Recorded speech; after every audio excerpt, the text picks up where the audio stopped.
I was not even sure on that last commercial flight that my flight will take off because I could see the Taliban and gunshots on the sky. They were like celebrating their victory and beating the US government.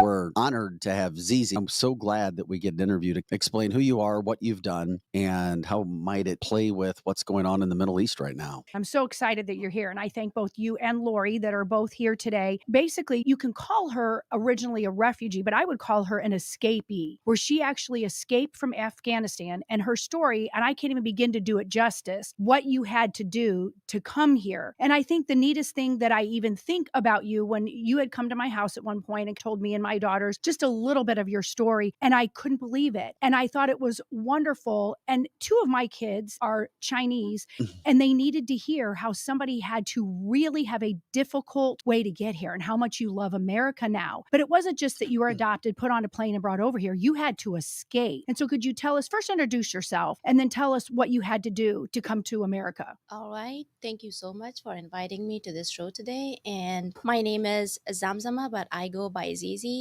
I was born in 1997 in the east part of Afghanistan. When the Americans came to Afghanistan, invade Afghanistan, I was just 4 years old, and women were banned and were not allowed to go to school. But I was really interested to go to school, learn and get education, be independent woman. But I was in a place, I was born where women were not allowed to leave their house without a male escort. Anyways, by having the American troops in Afghanistan, women were allowed to go to school, and I started going to school. I was 15 years old that I got captured by the Taliban because I was learning English language, and I was really interested into learning that language. But it was really tough where I was living in the east part of Afghanistan. Most of the people were very conservative and very strict Muslims, and they consider English language the language of the infidels. So I got captured with my youngest brother from school, and they took us to the mountains. I was in the control of Taliban for 4 days. They tortured me badly and they raped me badly. After that, I was able to escape from them. As soon as I escaped from them, I met one of the US officer who was a counterintelligence in the Air Force. He investigated my case, and then he offered me a job of translator, to be a committed and loyal translator to the US government, so they can give me an SIV, special immigrant visa. So I risked my whole life, even though I was already in risk, but I risked my whole life for the US troops in Afghanistan, becoming a committed translator for them, going out on a daily basis missions, helping them with different dialogues in the villages. When we were going out searching for the Al Qaeda in the houses, in the villages, and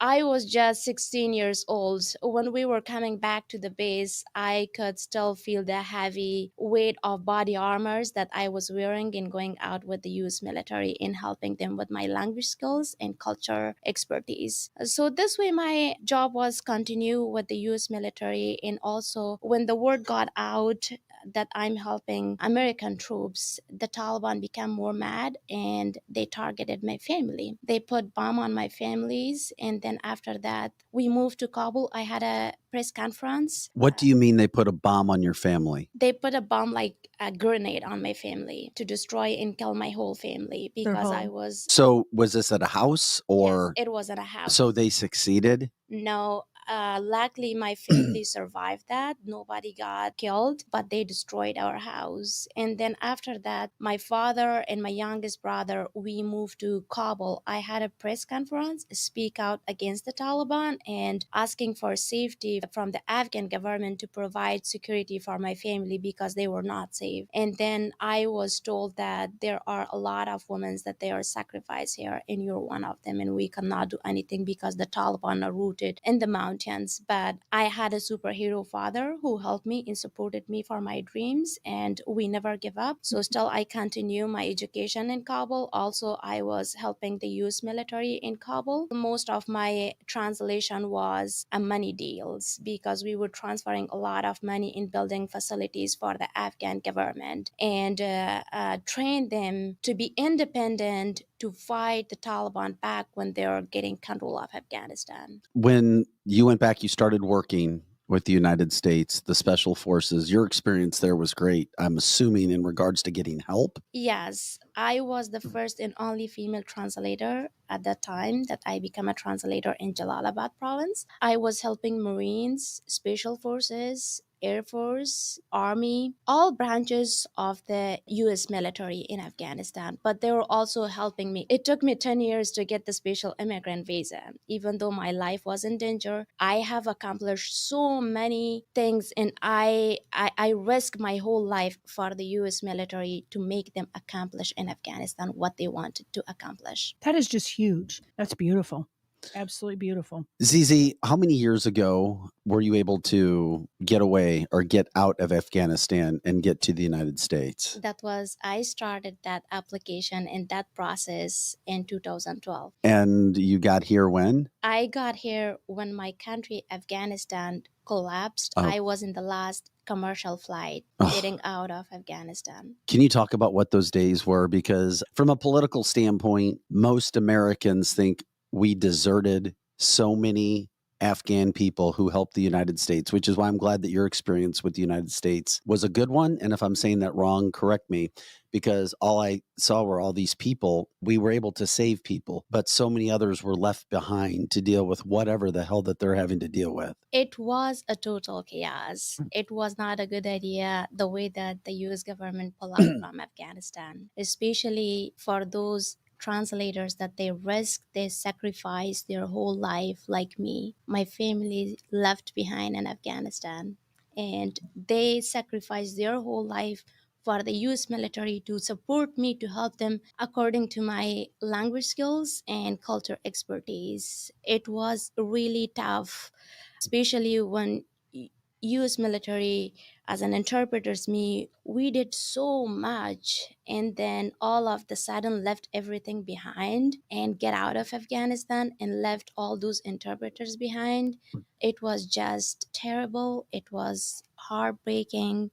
I was not even sure on that last commercial flight that my flight will take off, because I could see the Taliban and gunshots on the sky, that they were like celebrating their victory and beating the US government. And you've been in the country now, what, 3 years? 3 years.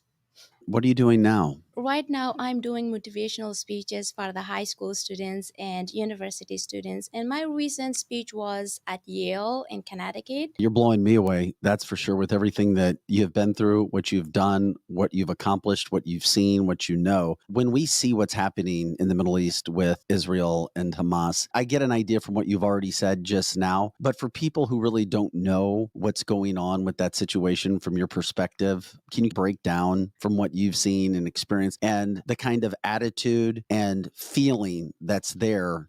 When I was 15 years old, I started fighting against Al Qaeda and ISIS. Obviously, I know I have so many experience in that field. I would like to say that it's sad or it's not, because a lot of Americans, they have no idea what's going on in the Middle East and who is their real enemy. But I love America, and I will fight and I will defend America till my last moment of my life. And I would like to talk about that, like how to break down those groups, those militant groups in the Middle East. Everybody knows that Al Qaeda and Hamas, before that 9/11 that happened, that was Al Qaeda, but now it's like the game of ISIS. And no matter what, as I mentioned before, like all these Islamic countries, they will come to support Hamas. They will not support the US or other Western countries. They will support Hamas because they share the same religion Hamas is. But they should know that Hamas is using the civilian people, and a lot of the civilian people are sacrificed of that war. There is not going to be any peace in the Middle East. There's just not going to be, from your perspective and what you have seen. And then you'll see this image put up in media, civilians dead. And of course, it's going to go back on Israel from that standpoint. With your knowledge, do you see this taking the United States into a World War III? Because a lot of people feel as if we're already there now.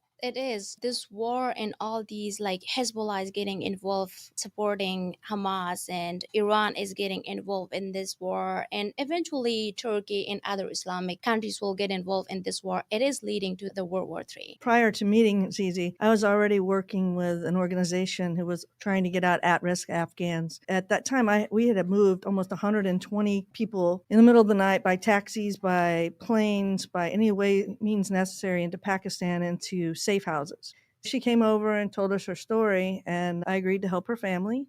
So that journey was very difficult. To try to get any monetary help into that country was very difficult. We had a way to get money into her sister. We just moved into a support role and started using money. You have to understand, she's being very kind about this, but her family doesn't have electric. They live off rice and beans. Is there a goal? Is there a plan in place to try to bring them to the United States at some point in time? So the immigration system is very difficult. It is? It's extremely difficult. I thought Can't you just I bring didn't them know through that the southern I border, didn't know Lori? we had an immigration system in the United States anymore. Amen to that. So she needs to be a U.S. citizen to really be able to have any pull. She's got 2 years left, and she's already starting to work on everything she needs to do, and then she can apply. Oh my God. And then we have governors of states. How does it make you feel when you've done everything that you possibly can ZZ, and people like, oh, let's go with Pritzker in Illinois. He is the governor of Illinois, and he is opening illegals into his state, offering them jobs, offering them police jobs. And he's not the only governor around this country giving people stipends for money, housing, food. You see it. When I see some of the people, like, that makes me sad and make me think of my family. Obviously that hurts. When I sacrifice how much I have accomplished for the United States government, and my family is still left behind. That has to be very hard to take, because I'm sure if you turn on any news media, you see our border wide open, people just flooding in with, I'm sure, very bad intentions. And then you and your family has done everything